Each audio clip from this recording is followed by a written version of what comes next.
So you want to buy a manual?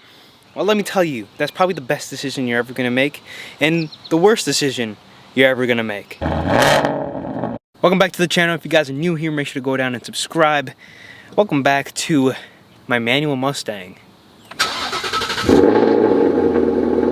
Yeah, I think it sounds great. Let's just take it in for a second.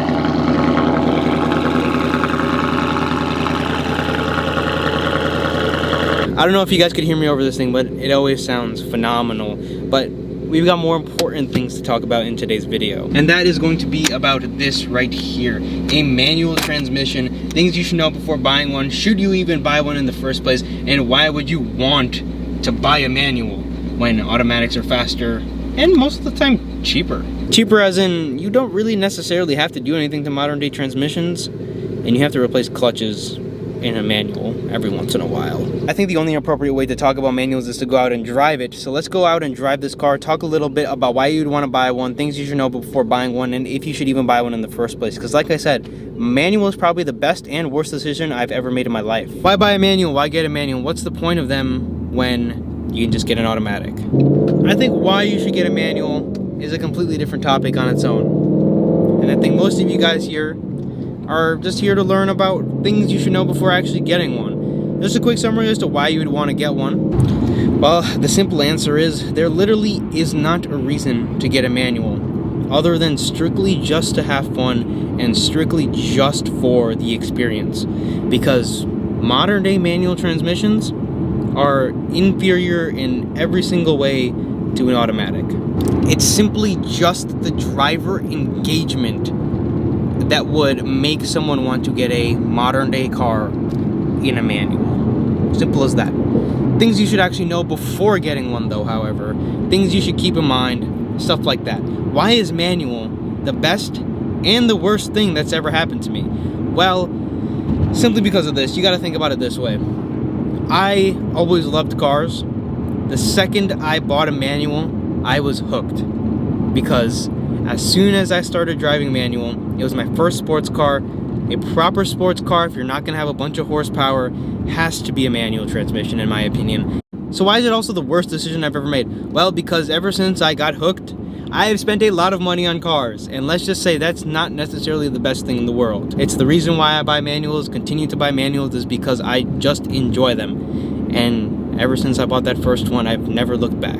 But things you should legitimately consider when buying a manual. There's a couple of different things, and one of the main things is what you're actually going to do with the vehicle. Now, I drive my Mustang every single day, like I said before, or I have been driving it for about 2 years on a very consistent basis. One of the things, however, that I kept in mind is when I was driving it, I'm not driving my car in traffic, right? I live in a very, very kind of open place. County roads, open highways. Even when I'm driving in my city, it is very, very open and there's not a lot of traffic. A manual Mustang was the perfect thing for me because I was not in that constant stop, go, stop, go, stop, go. Because honestly, if you're gonna be driving in traffic a whole bunch, there isn't really a point to get a manual. If I was in a place like Los Angeles, California, and I was considering whether to get a 10-speed automatic or a 6-speed manual, I would probably lean towards the automatic simply because it would suck to drive manual in traffic.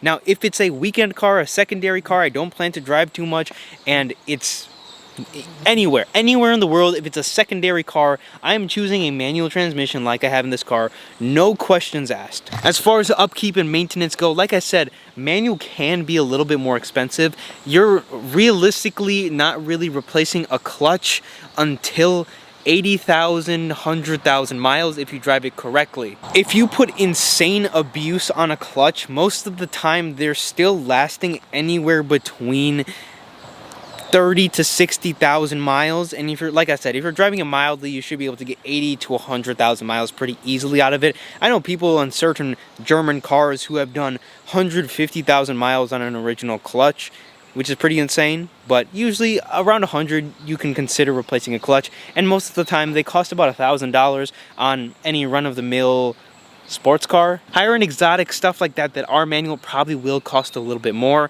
Research what car you're buying, how much it's going to cost, how long the clutches last, and how reliable the transmissions are. Because every manual transmission is going to be different. It's not like something in an automatic where it's like, oh, it's an auto, for the most part, they're gonna be fine. Even though there are definitely automatic transmissions that absolutely grenade themselves, like Chevy, Dodge, things like that. And even some of the older Ford vehicles, they just are not good transmissions. But manual is very important because it's a driver feel thing. You want to make sure you have a good manual transmission that has a proper driver feel. I will admit, the MT82 in this car is a little bit finicky, but there's always things you can do in a manual to change some of those things out. If you don't like how a manual feels, most of the time you can change the clutch and you get a completely different feel for the transmission. You can also get short throw shifter kits. That is what I'm going to be doing in my car, hopefully sometime this year. It'll make the throw of the shift a little bit more crisp and a little bit shorter, which most of the time fixes a lot of the issues in this car. But the main thing I would be looking at when I would be buying a manual is it a smart idea? Am I going to be driving into traffic a lot?